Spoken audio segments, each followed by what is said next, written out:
Right Adilabad right ఇక్కడ కొంచెం ఏదైతే ప్రతిపక్షంలో ఉన్నటువంటి బీఆర్ఎస్ పార్టీ ఇంకా అభ్యర్థిని ఖరారు చేయడానికి సంబంధించి అయితేనేంది లేకపోతే ఎవరిని పెట్టాలని చెప్పేసి ఇప్పటికి కూడా అక్కడ తీవ్ర స్థాయిలో కసరత్తులు అయితే చేస్తూ ఉంది. అందుకే మనం ప్రస్తుతం అక్కడ కేవలం క్వశ్చన్ మార్క్స్ తోటే వదిలేసినాం. అయితే కాంగ్రెస్ నుంచి మాత్రం ఏదైతే ఖానాపూర్ నుంచి గతంలో ఎమ్మెల్యేగా పనిచేసి బీఆర్ఎస్ పార్టీ టికెట్ ఇవ్వకపోవడంతో కాంగ్రెస్లో జాయిన్ అయినటువంటి రేఖా శ్యామ్ నాయక్ పేరు అయితే దాదాపు స్పష్టంగా మనకు కనిపిస్తూ ఉంది. ఆ సీట్ ఆమెకు దాదాపుగా వచ్చినట్టే. కాంగ్రెస్ పార్టీ అధిష్టానం కూడా ఆమెకు ఏదైతే మాటిచ్చిన నేపథ్యంలో కూడా ఈసారి ఆదిలాబాద్ నుంచి కూడా రేఖా శ్యామ్ నాయకుని ఎంపీగా బరిలోకి దిగడం దాదాపుగా ఖాయమే. ఇక ప్రస్తుతం ఆదిలాబాదు సిట్టింగ్ ఎంపీగా ఉన్నటువంటి సోయం బాపురావు గారికి సంబంధించి కూడా మొన్న ఏదైతే బీజేపీ ఇచ్చినటువంటి తొలి లిస్టులో ఆయన పేరు లేదు.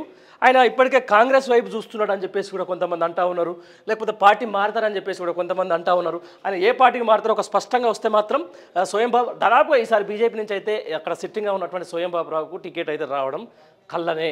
ఈ నేపథ్యంలో కూడా అక్కడి నుంచి ఉన్నటువంటి మరో నేత రమేష్ రాథోడ్కు దాదాపుగా ఫిక్స్ అయినట్టే బీజేపీ నుంచి. అంటే ఇప్పుడు బీఆర్ఎస్ పార్టీకి సంబంధించిన క్యాండిడేట్ ఎవరైనా ప్రకటిస్తే అక్కడ కూడా కొంతమంది ఉన్నారు.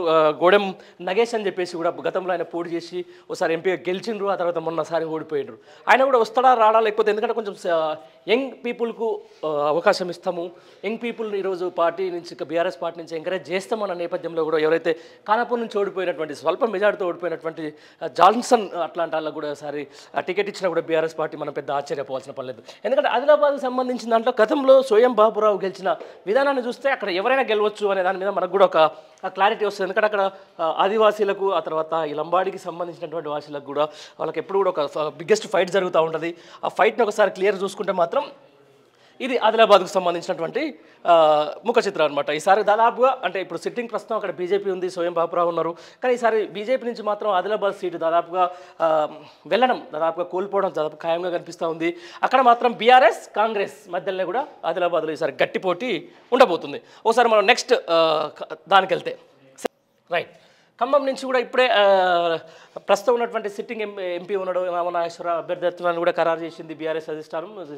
సాక్షాత్తు సీఎం కేసీఆర్ మాజీ సీఎం కేసీఆర్ కూడా ఆయన పేరు ప్రకటించేశారు. ఖమ్మంలో సంబంధించిన సెగ్మెంట్ ఒకసారి చూసుకుంటే మాత్రం ఈసారి కాంగ్రెస్ పార్టీ ఖచ్చితంగా గెలిచే సీట్ ఏదైనా ఉందంటే అది కాంగ్రెస్ పార్టీ, అది ఖమ్మం సీటే అని చెప్పేసి కూడా మనందరికీ తెలిసింది. అయితే అక్కడ గట్టి పోటీ ఇచ్చేందుకు నామనాగేశ్వరరావు ముందు నుంచి కూడా ఆయన వివాద రైతుగానే ఉన్నారు, వివాద రైతుడే ఉంటాడు, మంచిగా ఆయన పని దాన్ని చేసుకుంటూ పోతూ ఉంటాడు. కాబట్టి ఈసారి ఆయన నుంచి కూడా పోటీ చేసేందుకు ఇటు బట్టి విక్రమార్క సంబంధించినటువంటి సతీమణి నందిని అయితేనేంది, లేకపోతే జిల్లా రాజకీయాల్లో లేకపోతే ముందస్తుగా ఉన్నటువంటి పొంగులేటి శ్రీనివాసరెడ్డి తమ్ముడైనటువంటి పొంగులేటి ప్రసాద్ రెడ్డికి అని చెప్పేసి కూడా ఇద్దరి మధ్య అదైతే కోల్డ్ వార్ అయితే లోపల నడుస్తూ ఉంది. దీంట్లో ఎవరికి ఇస్తారో అప్పటికే పోటీలో ఉంటా అనుకున్నటువంటి రేవంత్ ఎవరైతే ఆమె రేణుకా చౌదరిని ఆమె రాజ్యసభని చేసి అక్కడికి పంపించేసి ఢిల్లీ నుంచి, దీంతోపాటు ఇక్కడి నుంచే ఎవరైతే రాహుల్ గాంధీని కానీ లేకపోతే ప్రియాంక గాంధీని కానీ లేకపోతే సోనియా గాంధీని పోటీ చేయించాలని చెప్పేసి కూడా కాంగ్రెస్ అధిష్టానం గట్టిగానే ప్రయత్నం చేసింది. అయితే ఈ టికెట్ రేస్లో ఇటు మల్లు నందినా లేకపోతే పొంగులేటి ప్రసాద్ రెడ్డా, పొంగులేటి శ్రీనివాసరెడ్డా, మల్లు బట్టి విక్రమార్క, ఇద్దరిట్లో ఎవరు గెలుస్తారనేది అసలు దీనికంటే ఎక్కువ దీంట్లో మనకు ఎక్కువ ఆసక్తిగా ఉన్నమాట వాస్తవం. ఎందుకంటే అసలు ఏంటి ఖమ్మం సంబంధించిన దాంట్లో ఎవరు నిలుస్తారని చెప్పేసి కూడా స్థానిక ప్రజలు ఇటు మల్లు విక్రమార్క సతీమనా లేకపోతే ఇటు పొంగులేటి తమ్ముడు అనే దాని మీద విపరీతమైన చర్చ అయితే నడుస్తూ ఉంది. చూడాలి ఎవరికి వస్తుందో. ఇది వస్తే మాత్రం ఇక్కడ వాళ్ళకు దాదాపు ఇది ఇక్కడ కాంగ్రెస్కి ఎక్కువ అవకాశం ఉంటుంది. కాంగ్రెస్ బీఆర్ఎస్ మధ్య మంచి పోటీ అయితే ఉంటుంది. ఇది ఈ ఖమ్మంకి సంబంధించినటువంటి సెగ్మెంట్. నెక్స్ట్ ఒకసారి వెళ్తే